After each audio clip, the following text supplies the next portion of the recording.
بسم الله الرحمن الرحيم إن الحمد لله نحمده ونستعينه ونستغفره ونستهدي ونتوب إليه ونعوذ بالله من شرور أنفسنا وسيئات أعمالنا من يهده الله فلا مضل له ومن يضلل فلا هادي له أشهد أن لا إله إلا الله وحده لا شريك له وأشهد أن محمدا عبده ورسوله لا نبي ولا رسول بعده قال الله تعالى في كتابه وهو أصدق القائلين بعد أعوذ بالله من الشيطان الرجيم يا أيها الذين آمنوا اتقوا الله حق تقاته ولا تموتن إلا وأنتم مسلمون يا أيها الناس اتقوا ربكم الذي خلقكم من نفس واحدة وخلق منها زوجها وبث منهما رجالا كثيرا ونساء واتقوا الله الذي تساءلون به والأرحام إن الله كان عليكم رقيبا ثم أما بعد فإن أصدق الحديث كتاب الله وخير الهدى هدى النبي صلى الله عليه وعلى آله وسلم وشر الأمور محدثاتها فإن كل محدثة بدعة وكل بدعة ضلالة وكل ضلالة في النار. في البداية أقول, di awal kajian kita pada kesempatan yang berbahagia ini, saya ingin katakan kepada antum semua bahwasanya kajian berkaitan dengan keluarga tidak khusus bagi mereka pasutri yang sudah menikah, tetapi juga berlaku umum bagi mereka yang belum menikah, yang sementara mau menikah. Dan nasihat ini tentunya lebih khusus lagi yang sudah menikah, agar mereka yang belum menikah bisa mengambil pelajaran, oh ternyata menikah itu seperti ini yang harus dilakukan. Inilah tuntunan Islam, bagaimana menjadi suami yang soleh dan menjadi istri yang solehah. Dan begitu pula kita yang sudah bertahunan mungkin menikah, mungkin 15 tahun zaman rahmatullah, 20 tahun. Dan di sana mungkin ada yang menikah, pernikahannya hambar. Dia tidak merasakan manisnya menikah itu. Dia tidak merasakan asyiknya menikah. Karena kenapa? Suami terlalu rewa, Ustaz. Banyak suami yang di bawah tangan dinginnya istrinya, dia tidak mampu berkuasa apa-apa. Padahal suami adalah qawwamuna 'ala nisa, ar-rijalu qawwamuna 'ala nisa. Laki-laki itu adalah pemimpin dalam rumah tangga, bukan wanita. Tapi sebagian laki-laki tidak berdaya di hadapan istrinya. Bagaimana rumah atas nama istrinya, mobil atas nama istrinya, semuanya tanah atas nama istrinya. Kalau ada masalah bahaya, bisa-bisa jadi gelandangan. Dan tentunya zaman rahmatullah, di awal menikah, maka semuanya kita menginginkan pernikahan ini adalah pernikahan yang bisa mendatangkan kebahagiaan. Kita mengharapkan setelah menikah akan ada banyak ibadah-ibadah sunnah yang tidak didapatkan oleh para jomblo, orang yang belum menikah. Dan betapa banyak manusia mereka lupa atau tidak memahami bahwasanya pernikahan adalah ibadah di antara ibadah yang agung, yang bisa didapatkan seseorang itu mendapatkan pahala yang banyak ketika dia berada di dalam rumah tangganya. Namun tidak sedikit juga zaman rahmatullah, orang habis berumah tangga hanya berbanyak membuat dosa, hanya mengumpulkan dosa. Terkadang istri durhaka dengan suaminya, atau sebaliknya suami durhaka terhadap istri dan anaknya. Pertengkaran demi pertengkaran, cekcok demi cekcok, hak dan kewajiban diabaikan. Bahkan tidak sedikit istri melakukan nusyuz terhadap suaminya. Ini dosa besar. Apa yang dimaksud dengan nusyuz adalah tatkala seorang istri tidak menghargai suaminya, tidak memuliakan suaminya, mengabaikan perintah-perintah suaminya dalam perkara ma'ruf. Walaupun di sana zaman rahmatullah, seorang istri dia bisa tidak mentaati suaminya manakala suaminya memerintahkan kepada kejelekan dan keburukan. Oleh karenanya zaman rahmatullah, harapan yang terbesar bagi seorang istri kepada suaminya adalah dia mendapatkan ketentraman dan kedamaian dalam kehidupannya. Seorang istri mengharapkan suaminya menjadi imam baginya, menjadi pemimpin untuknya. Tak kala mungkin solat qiyamul lail dia menjadi imam, namun sungguh sangat disayangkan tiap tahun 3 kul jina baca, tidak ada penambahan hafalan. Atau sungguh sangat miris kalau sampai detik ini ada suami yang belum bisa membaca Quran. Maka bagaimana mungkin dia bisa membawa istrinya ke dalam surga Allah Subhanahu wa taala sementara dia belum bisa membaca Quran? Dia belum bisa membaca bagaimana lafaz-lafaz surah Al-Fatihah yang benar, bagaimana membaca doa-doa di dalam solatnya.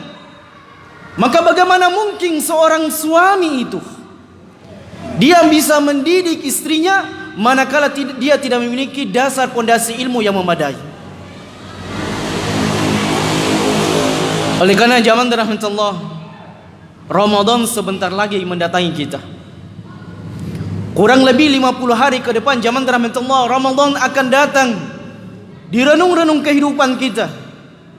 Dan jangan sampai Ramadan tahun ini sama Ramadan yang tahun lalu kita belum bisa membaca Quran. Kita masih Iqra 1, kita masih Iqra 2, kita masih belum bisa membaca surah Al-Fatihah dengan benar. Maka kalau keadaannya seperti itu zaman rahmatullah, maka sebelum datangnya Ramadan selesaikan, tuntaskan. Cari guru privat yang bisa datang ke rumah kita kemudian mengajari kita membaca Quran. Kalau uang pulsa saja setiap bulannya kita bisa mengeluarkan uang beli pulsa, beli voucher dan sebagainya, itu bisa 500-an. Kenapa kita tidak bisa menggaji seorang guru untuk mendatangi rumah kita dan mengajari kita? Maka lakukan yang terbaik zaman rahmatullah agar tahun ini, Ramadan tahun ini lebih berwarna, agar Ramadan tahun ini lebih bermakna bersama dengan istri dan anak kita. Mungkin kita bertanya, Ustaz, kenapa istri saya seperti ini? Susah dibilangin, susah dinasehati, susah untuk ditegur. Karena boleh jadi kembali kepada suami. Apakah suami sudah benar-benar menegakkan kewajibannya terhadap istrinya? Minimal dia mengajari istrinya. Bagaimana dia mendidik istrinya? Karena ketahuilah zaman rahmatullah, rumah tangga yang dibangun di atas ilmu, maka rumah tangga seperti inilah yang akan mendapatkan sakinah, mawaddah dan rahmah. Namun sebaliknya, apabila suami jahil terhadap perkara agamanya, dia tidak memahami bagaimana dia mengerjakan kewajiban terhadap istrinya, dan begitu pula istri tidak mengetahui hak dan kewajibannya, yang muncul di rumah tangga kita hanyalah perselisihan, pertengkaran dan percekcokan. Tidak bisa tidak zaman rahmatullah. Maka inilah pentingnya kemudian kita saling mendatangi majelis ilmu. Ketika ada majelis ilmu di masjid-masjid, maka seorang suami menggandeng istrinya untuk mendatangi majelis ilmu. Mungkin di rumah kita sementara lagi ada keributan zaman rahmatullah. Mungkin di rumah kita sementara cekcok dengan istri kita, maka salah satu di antara yang membuat tenang pikiran kita adalah dengan mendatangi majelis ilmu. Maka pegang tangan istri kita, Dinda, ayo kita ke majelis ilmu, kita belajar.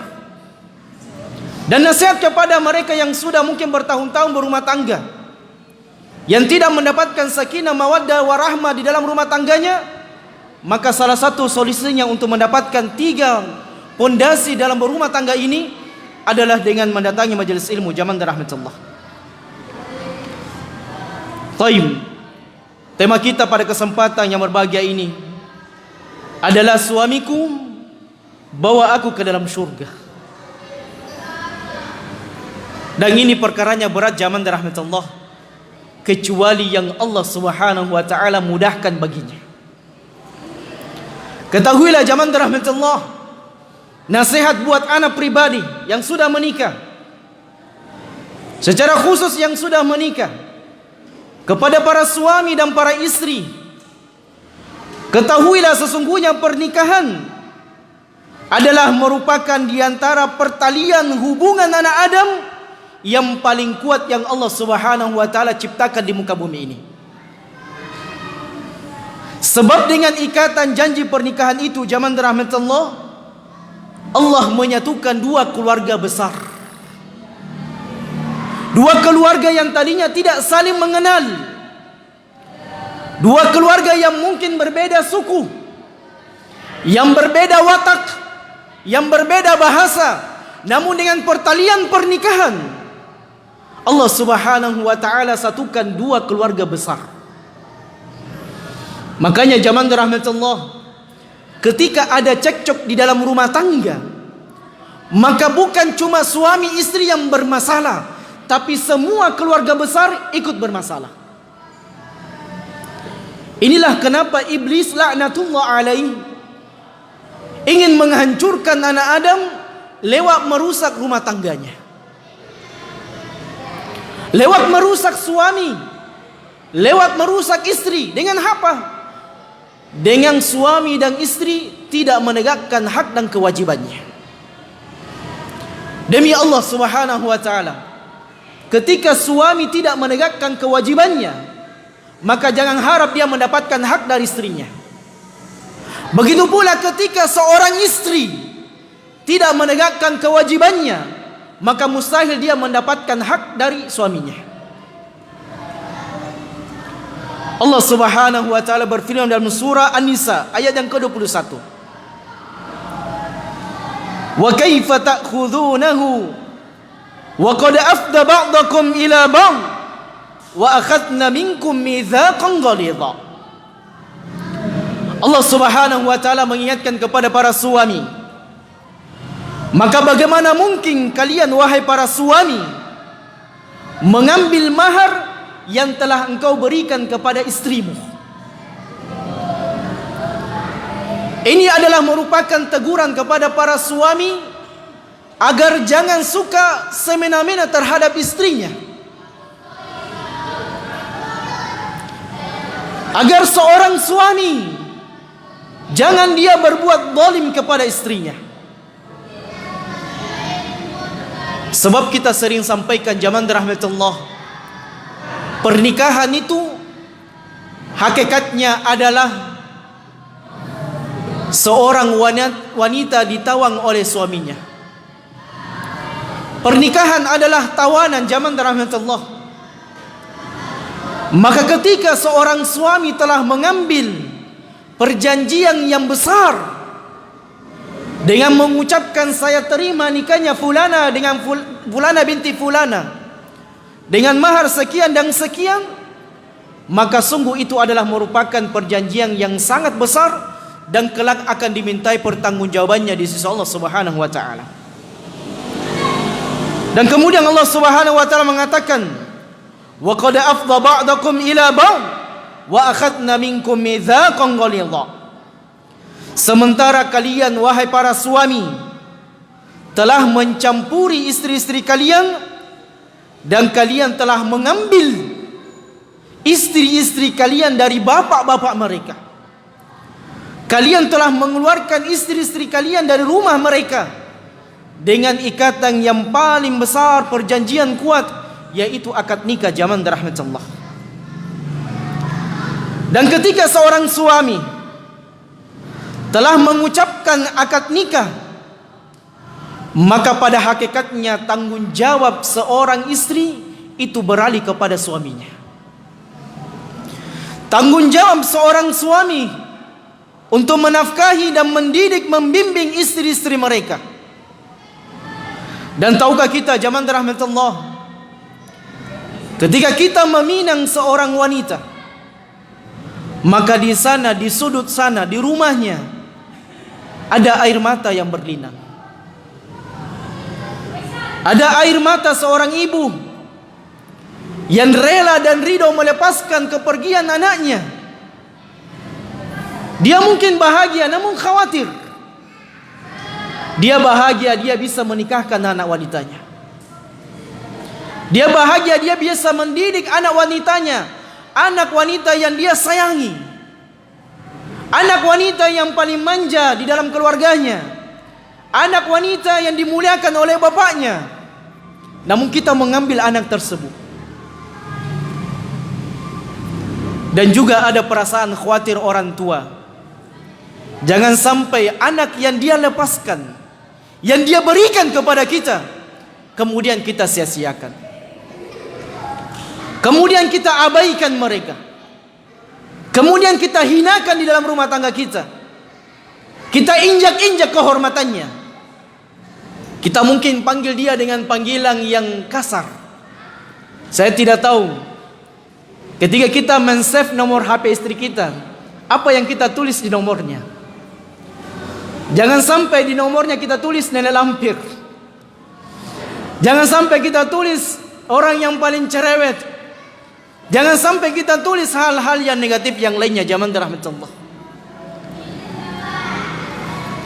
Oleh karenanya Allah mengingatkan kepada para suami, betapa beratnya amanah ini yang harus kita pikul. Allah Subhanahu wa taala berfirman dalam surah An-Nisa ayat yang ke-19. Allah mengingatkan kepada para suami, ya ayyuhalladzina amanu la yahillu lakum an tarithu nisaa karha. Wahai orang-orang yang beriman, tidak halal bagi kalian untuk mewarisi wanita dengan secara paksa. Wala ta'duluhunna litadhhabu bi ba'di ma ataitumuhun illa an yatina bi fahishatin mubayyinah wa ashiruhunna bil ma'ruf fa in karihtumuhunna fa asa an takrahu syai'an wa yaj'al Allahu fihi khairan katsira. Maka perhatikan ayat ini zaman rahmat Allah. Ayat ini sungguh sangat luar biasa, memberikan nasihat kepada kita semuanya untuk para suami. Allah Subhanahu wa taala mengatakan, wahai orang-orang yang beriman, tidak halal bagi kamu mewarisi perempuan dengan jalan paksa. Jangan dikasari wanita. Jangan kita mudah mengatakan perkataan yang buruk terhadap wanita. Jangan kita mudah memukul mereka. Jangan mudah kita menghardik mereka. Sebab wanita diibaratkan oleh Nabi SAW seperti gelas-gelas kaca yang mudah pecah. Wanita adalah makhluk yang sangat berperasaan. Wanita itu mudah mengingat dan kuat ingatannya berkaitan dengan perlakuan suaminya kepadanya. Itu wanita. Jadi kalau mungkin kita lagi berantem dengan istri kita, maka terkadang dia mengungkit permasalahan yang sudah mungkin 5 tahun lewatnya. Memang begitu perempuan. Dia adalah makhluk yang kuat hafalannya dan suka tidak mensyukuri apa yang diberikan suaminya kepadanya. Itulah sifatnya wanita. Jadi memang menghadapi wanita butuh kesabaran. Dan tidak ada yang bisa bersabar menghadapi perangai wanita kecuali kata Nabi SAW, orang yang benar-benar sabar. Maka ketika kita bermuamalah dengan istri-istri kita, penting kita mengetahui bahwasanya wanita itu karakternya seperti tulang rusuk yang bengkok. Kalau kita paksa untuk dia lurus, maka dia akan patah. Namun kalau kita membiarkan istri kita larut di dalam kerusakan dan keburukannya, maka dia akan semakin bengkok. Dan seorang suami yang baik, tentunya dia mempergauli istrinya dengan baik pula. Maka kemudian Allah Subhanahu wa taala mengatakan, janganlah kamu menyusahkan mereka karena hendak mengambil kembali sebagian dari apa yang telah kamu berikan kepadanya, kecuali apabila mereka melakukan perbuatan keji, dan perbuatan keji tersebut sangat nyata dan nampak olehmu. Jika kamu tidak menyukai mereka, maka Allah mengatakan bersabarlah dengan perangai istri kalian, karena boleh jadi kamu tidak menyukai sesuatu, padahal Allah menjadikan kebaikan yang banyak di dalam dirinya. Itulah istri kita. Mungkin kita tidak menyukai dia suka ngomel.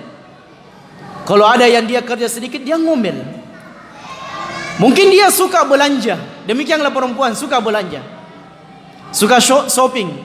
Apatah lagi kalau ada 11 siap-siap. Demikianlah zaman rahmatullah.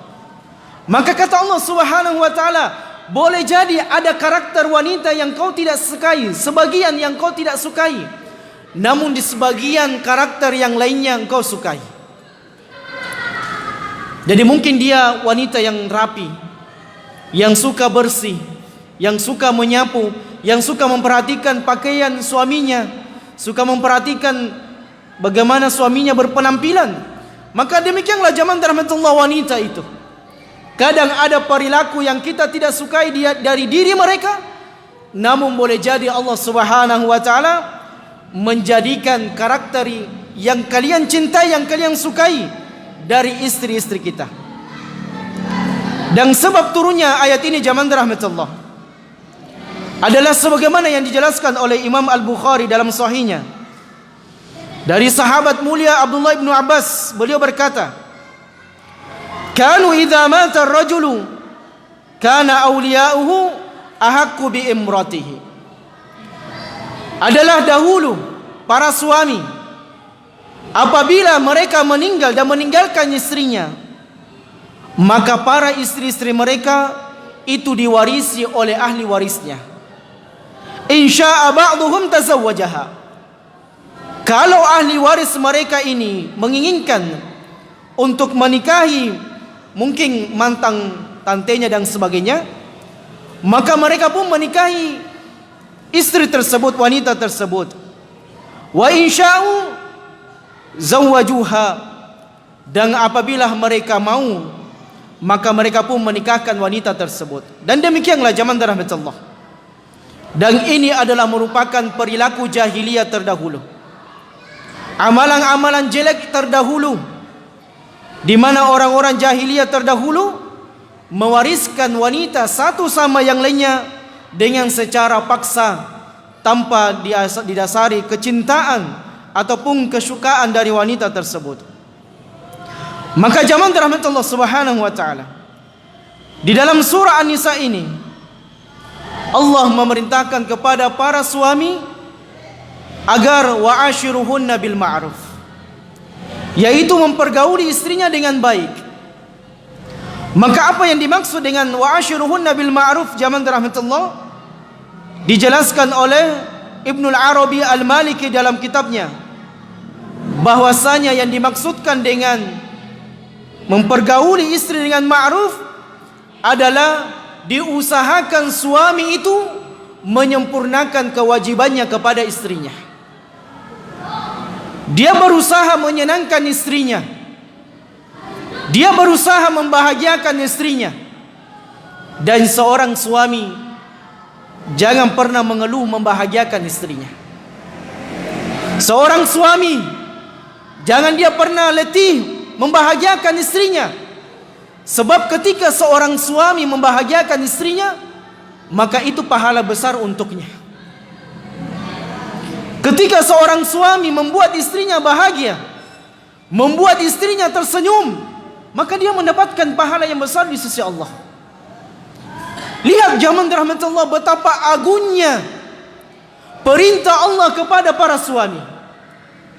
Dan tidak ada ajaran yang paling indah, tidak ada ajaran yang paling mulia yang mengajak suami untuk memuliakan istrinya kecuali dalam agama Islam. Makanya sangat dibenci perilaku kasar terhadap suami. Sangat dibenci perilaku kasar, perilaku zalim terhadap suami kepada istrinya. Karena kenapa? Zaman rahmat Allah, sungguh orang yang berlaku zalim terhadap istrinya, maka ini adalah menunjukkan agama yang buruk yang ada pada dirinya. Dan apabila kita ingin melihat orang yang paling baik agama dan akhlaknya, maka lihat dia bagaimana memperlakukan istrinya. Maka lihat bagaimana dia di dalam rumah tangganya. Apakah dia mampu menjadi suami teladan untuk istrinya atau tidak? Dan ketahuilah zaman rahmat Allah, seorang anak itu akan terdidik di dalam rumah tangganya. Seorang anak akan melihat bagaimana perilaku bapaknya. Seorang anak akan belajar dari perilaku ibunya. Kalau anak ini sering mendapatkan perilaku kasar dari bapaknya, perlakuan zalim dari bapaknya, maka dikhawatirkan zaman rahmat Allah, anak itu akan terdidik dengan seperti itu. Dan begitu pula ketika seorang istri sering membangkang kepada suaminya, sering tidak taat kepada suaminya, nah karena tumang kasar akan sering pabali-bali, sering cekcok dengan suaminya, maka dikhawatirkan anak perempuannya juga seperti itu. Lihat zaman rahmat Allah, betapa peranan suami istri itu sangat penting di dalam rumah tangga. Jangan sampai kita menciptakan rumah tangga adalah nerakaku. Jangan sampai zaman rahmat Allah. Rumah tanggaku adalah tempat aku berbuat dosa. Rumah tanggaku adalah tempat anak dan istriku tidak mendapatkan kebahagiaan. Jangan sampai rumah tangga seorang muslim seperti ini. Jauh dari perilaku yang baik, jauh dari akhlak yang mulia. Yang seharusnya zaman rahmat Allah, rumah tanggaku adalah surgaku. Suamiku adalah partnerku dalam beribadah kepada Allah. Istriku adalah penyejuk mata. Anak adalah merupakan kebahagiaan kita semuanya. Makanya belajar menjadi suami yang romantis. Dan Nabi kita alaihi salatu wassalam adalah suami yang romantis. Sampai-sampai Aisyah mengatakan, adalah Nabi alaihi salatu wassalam suka melakukan pekerjaan rumah tangga sebagaimana yang dilakukan oleh bapak-bapak yang lainnya. Nabi kita alaihi salatu wassalam suka membantu istrinya mengerjakan pekerjaan rumah tangga. Suka mencuci baju sendiri, suka mencuci piring sendiri, suka menjahit bajunya sendiri. Demikianlah Nabi kita alaihi salatu wassalam, tidak membebani istrinya, semua pekerjaan rumah tangganya dikerjakan oleh istrinya sendiri. Tidak bisa tidak. Apatah lagi pun dia mau sumpahin anak tak ada deder, tahu deder zaman rahmat Allah. Anaknya seperti anak tangga, mulai dari umur 1 tahun, 2 tahun, 3 tahun, 4 tahun, dan jumlahnya 11. Tidak capek istri kita. Dan datang lagi kita membebani dia dengan pekerjaan yang berat. Datang lagi kita kemudian membebani dia pekerjaan yang dia tidak mampu. Maka bantu istri kita zaman rahmat Allah. Dan jangan malu untuk membantu istri kita. Jangan malu mencuci piring. Ketika kita mungkin melihat istri kita lagi menidurkan anak-anak kita, bukan anak orang lain, anak kita, zaman rahmat Allah. Kita lihat piring berserakan, maka cuci piring. Bismillah. Tidak hilang kejantanan tak itu dengan cuci piring, tidak hilang je.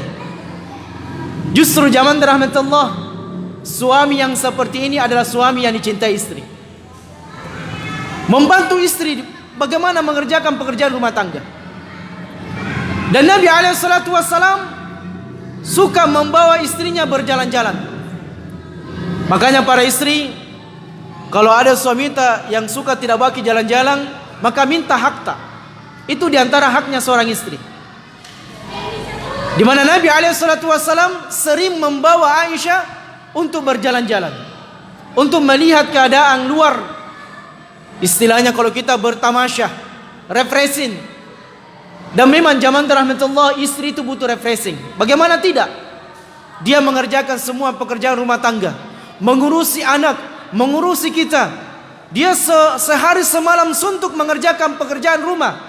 Maka wanita istri kita butuh refreshing. Maka berikan haknya zaman rahmatullah. Maka orang yang soleh itu adalah mereka yang senantiasa mempergauli istrinya dengan baik, memberikan haknya istrinya dengan baik, dan senantiasa berusaha dan berupaya menyempurnakan kewajibannya terhadap istrinya. Berusaha zaman rahmatullah. Dan nasihat juga para wanita, bukan berarti hanya suami yang harus menegakkan kewajibannya, istri juga.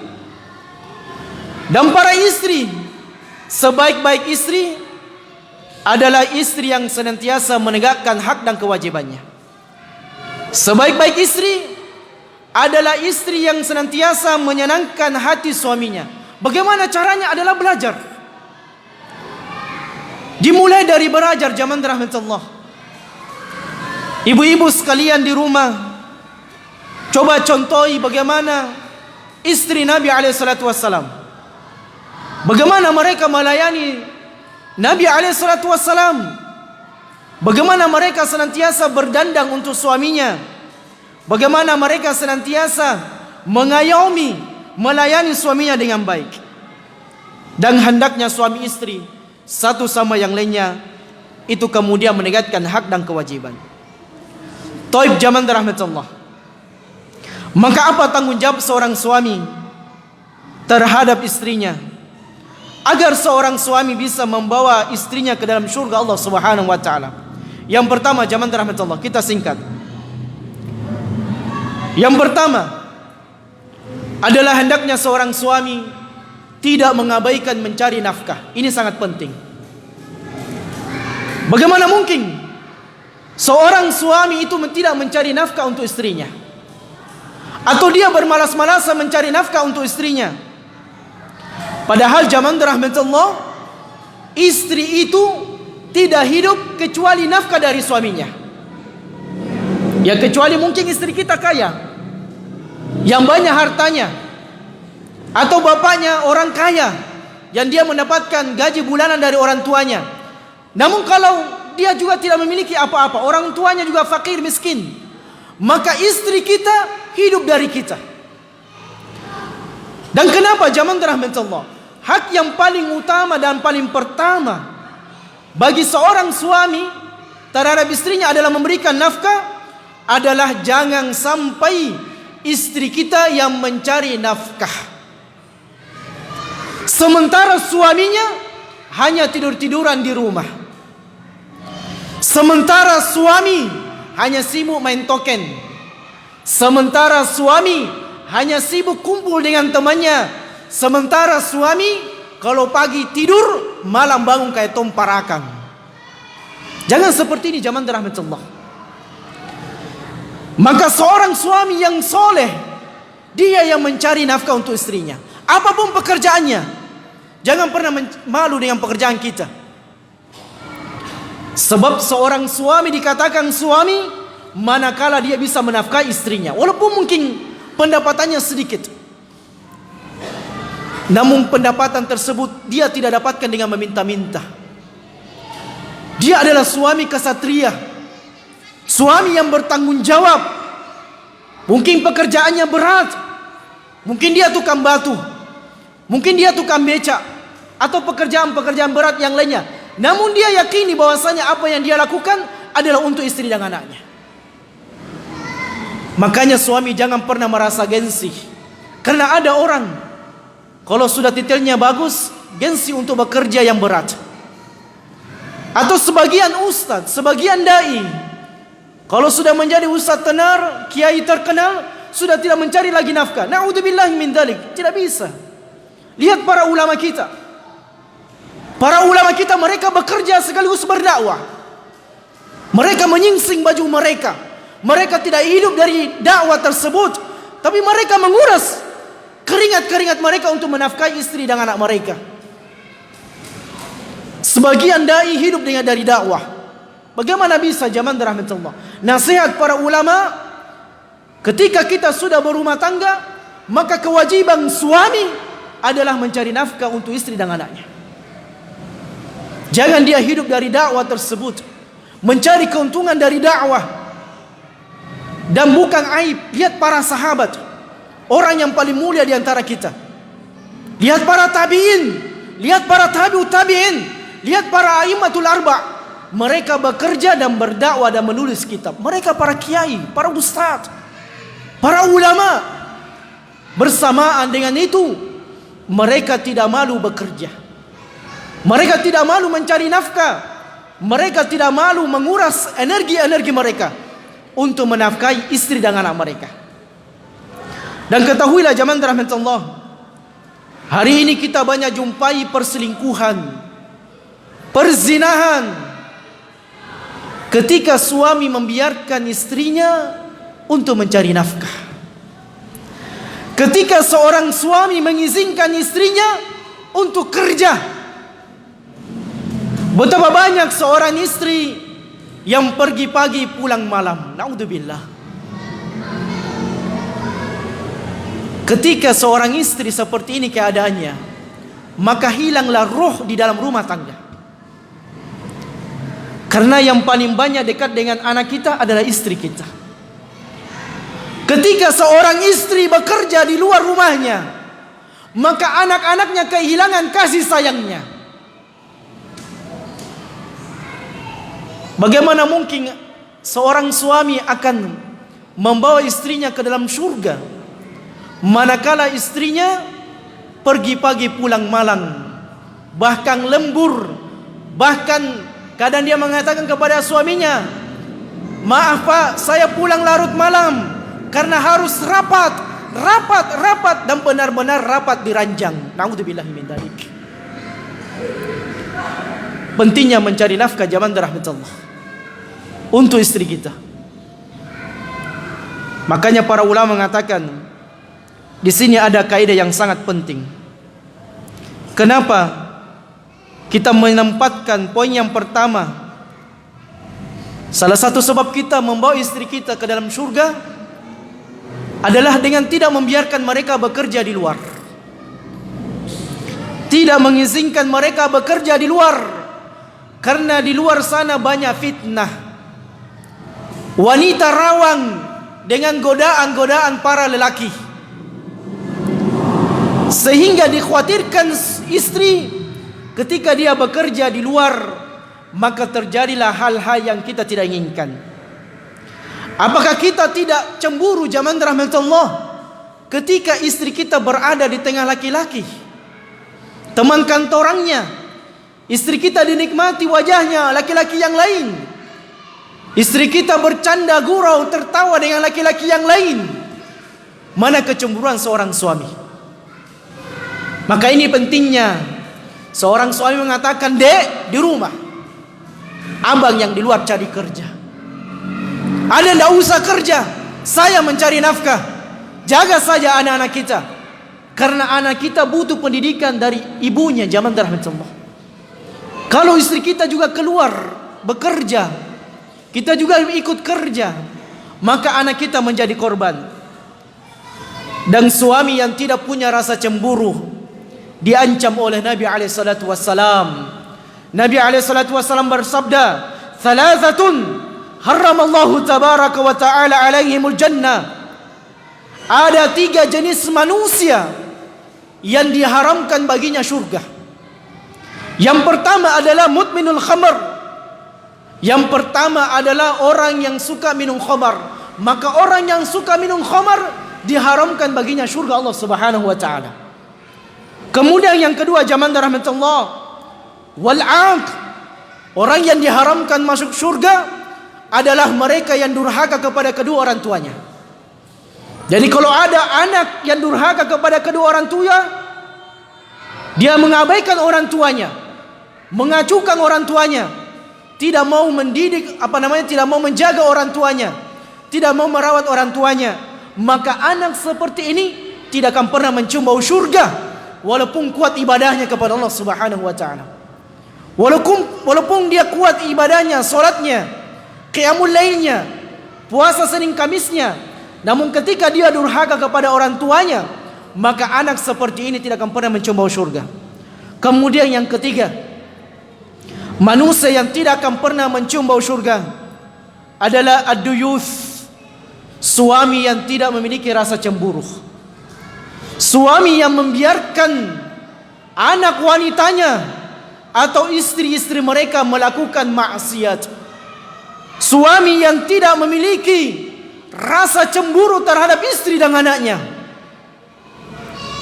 Karena hari ini zaman rahmatullah, banyak bapak-bapak rela anaknya dibawa laki-laki lain, padahal bukan suaminya. Kita tidak tahu kemana anak kita dibawa, berduaan di tempat gelap-gelap. Hanya dia dan Allah Subhanahu wa taala yang tahu apa yang dia lakukan. Tahu-tahu anak kita sudah hamil, naudzubillahi min dzalik. Banyak orang tua hari ini tidak memiliki rasa cemburu terhadap istrinya. Istrinya keluar tidak pakai hijab, istrinya keluar pakai parfum, pakai wewangian. Padahal Nabi sallallahu alaihi wasallam memerintahkan para suami agar jangan sampai keluarga wanita mereka keluar tidak menggunakan jilbab. Ingat zaman rahmatullah, ketika istri kita keluar dari rumahnya tidak menggunakan jilbab, bukan cuma istri kita yang berdosa, bukan cuma dia, tapi suaminya dan bapaknya dan semua sanak famili dari keluarganya akan menanggung dosanya. Dan Allah Subhanahu wa taala berfirman kepada kaum muslimin agar memerintahkan istri dan anak-anak mereka untuk berjilbab. Allah Subhanahu wa taala berfirman, "Ya ayuhan nabi, qul lil azwajika." Wahai nabi, katakan kepada istri dan anak wanitamu agar mereka menutup dada-dada mereka, menutup aurat-aurat mereka. Karena sungguh zaman rahmatullah, wanita ini adalah merupakan zina, perhiasan bagi laki-laki. Dan ketika dia keluar dari rumahnya tidak menggunakan jilbab, maka dikhawatirkan mereka yang ada di dalam dirinya penyakit, laki-laki yang ada dalam dirinya penyakit, itu kemudian tergoda. Maka kewajiban seorang suami, kewajiban seorang kakak, kewajiban seorang saudara untuk memerintahkan istri dan anak-anak mereka ataupun saudari-saudari mereka untuk berjilbab. Kemudian yang kedua, jamaah rahmatullah, dengan apa kita kemudian menggandeng istri-istri kita masuk ke dalam surga Allah adalah memerintahkan mereka solat, menjaga solat. Allah Subhanahu wa taala mengatakan, wa'mur ahlaka bis-salati wastabir 'alaiha. Perintahkan keluarga kalian untuk melaksanakan solat dan nasihati mereka untuk bersabar melaksanakan solat. Maka seorang suami yang baik adalah senantiasa mengingatkan istrinya untuk melaksanakan solat tepat pada waktunya. Misalnya istri lagi memasak, maka mungkin kita gantian. Kita mungkin suami pulang dari masjid, kita masih lihat istri kita memasak, maka tidak mengapa kita gantian memasak. Ya, sampaikan kepada istri kita, "Dek, ini waktu solat, sudah masuk waktu solat. Solat dulu biar ana yang melakukannya, biar ana yang masak." Kan indah zaman rahmatullah. Kalau seorang suami bersikap seperti ini, senantiasa menjaga ketaatan di dalam rumah tangganya, mengingatkan istrinya untuk solat, mengingatkan anaknya untuk solat, maka rumah tangga seperti ini akan mendapatkan keberkahan demi keberkahan. Sampai jam berapa Ustaz? Sudah masuk. Yang terakhir jamaah rahmatullah adalah jagalah istri kita semuanya, keluarga kita dari seluruh apa-apa yang diharamkan oleh Allah Subhanahu wa taala, seperti ghibah, namimah, mengadu domba. Karena sungguh wanita jamaah rahmatullah mudah kemudian terprovokasi, mudah kemudian hanyut dalam perkara-perkara maksiat. Maka kewajiban suami untuk senantiasa menjaga keluarganya, menasihati istrinya dalam kebaikan, dan tentunya kembali kepada suami lagi. Bagaimana suami berperilaku dalam rumah tangganya, senantiasa melaksanakan ketaatan demi ketaatan kepada Allah Subhanahu wa taala, agar seorang suami itu menjadi cerminan bagi keluarganya, istri dan anaknya. Demikianlah jamaah rahmatullah, pembahasan kita memang sebenarnya berkaitan dengan keluarga ini sangat panjang. Mudah-mudahan di kesempatan yang lainnya bisa kita sambung pembahasan tersebut. Kita cukupkan dengan doa kafaratul majlis. Subhanakallahumma wa bihamdika asyhadu an la ilaha illa anta astaghfiruka wa atubu ilaik. Wa akhiru dawana anil hamdu rabbil alamin. Wassalamu alaikum warahmatullahi wabarakatuh.